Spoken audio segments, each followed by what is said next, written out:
So for us, the focus has very much been on like how do you get the liability framework around each piece of real estate to be as close to airtight as possible, so that when somebody buys a piece of real estate, the real estate that they receive is exactly what they were expecting to receive, or there are recoverable assets that can be seized to back up the gap left for remediation.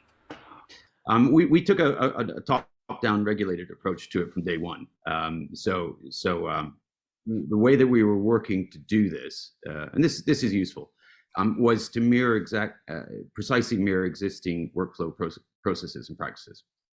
So if you want to work with the system and enable it, you shouldn't try to change the rules by which it operates. You look to and seek to enhance those rules. And so from our point of view, we very much focused on the search, the survey.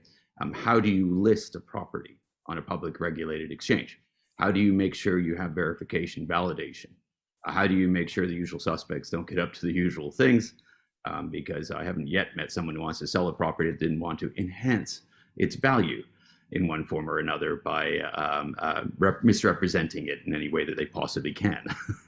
So there are aspects of this which you have to be very, very aware of. Property is also a different asset. It has aspects of geolocation associated with it. So when you created a digital asset of a property and you have that on a public exchange, well, it will come as no great surprise to many that your neighbors will try to talk up or bid up your price. Because it will directly affect their own properties. In common parlance in exchange language, that's called front running. And like any public regulated exchange, it's not allowed.